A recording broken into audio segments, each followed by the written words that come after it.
আসসালামু আলাইকুম। Hello viewer, এটা হচ্ছে আমাদের একটা পাওয়ার ইউপিএস। আপনারা সবাই জানেন ইউপিএস কেন ব্যবহার করা হয়। ইউপিএস ব্যবহার করা হয় কম্পিউটারের জন্য। কম্পিউটারে যদি কারেন্ট চলে যায় তাহলে কম্পিউটার রিস্টার্ট না নেয়, সেজন্য ইউপিএস ব্যবহার করা হয়। আজকে আমাদের ইউপিএসের সমস্যা হচ্ছে ইউপিএসটা যতক্ষণ পর্যন্ত কারেন্ট থাকে ততক্ষণ পর্যন্ত আমাদেরকে ব্যাকআপ দেয়, কারেন্ট চলে যাওয়ার পরে কিন্তু আর ব্যাকআপ দেয় না। আমরা একটু আজকে সেটাই দেখাবো কেন এই সমস্যাটা এবং কী কারণে হচ্ছে। প্রথমে আমরা যেটা করতে পারি, ইউপিএসের উপরে ঢাকনাটা খুলে নেবেন। 5-6টা স্ক্রু থাকে। এটা হচ্ছে পিছনের আউটপুট লাইন। এটা আউটপুট লাইনের এই 220 ভোল্ট এসি কারেন্ট আউটপুট দিয়ে থাকে এবং ইনপুটও কিন্তু এসি 220 ভোল্ট। আর যেটা দেখা যাচ্ছে এটা ফিউজ, যদি ওভার ভোল্টেজ হয় সেখানে কিন্তু ফিউজটা আপনার টিপ করে যাবে। আর এখানে লাল যে বাটন দেখেছে অন অফ বাটন। আর এখানে বেশি কিছু নেই। সবুজ বাতিটা হচ্ছে আপনার পাওয়ার দিয়ে দিয়েছে ইউপিএস। ব্যাকআপ বাটন হচ্ছে রেড কালারটা, যেটা ব্যাকআপে যাবে। আর সবুজ কালারটা হচ্ছে আপনার পাওয়ার দিয়ে দেওয়া, মানে আউটপুট আর কি। আউটপুট হচ্ছে এসি কারেন্টের আউটপুট। আমরা আজকে যেটা দেখবো সেটা হচ্ছে আমাদের কারেন্ট চলে গেলে কেন ইউপিএস ব্যাকআপ দেয় না, সেটা আমরা দেখবো। তার মূলত কারণ কিন্তু একটা হয়ে থাকে, সেটা হচ্ছে ব্যাটারি।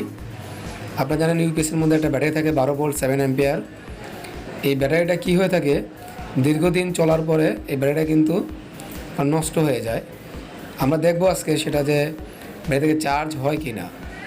আপনারা জানেন এই 12 ভোল্টের ব্যাটারি চার্জ দেওয়ার জন্য কত ভোল্টেজ লাগে, এটা দেখবেন কত ভোল্টেজ থাকে।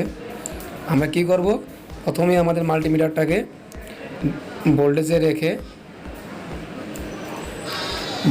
রেখে কিন্তু আমরা চেক করব যে ভোল্টেজে রাখার পরে আমরা পজিটিভটা পজিটিভে নেগেটিভটা নেগেটিভে ধরবো, তাহলে কিন্তু ভোল্টেজ শো করবে। আর অবশ্যই একটু ভালো করে ধরতে হবে।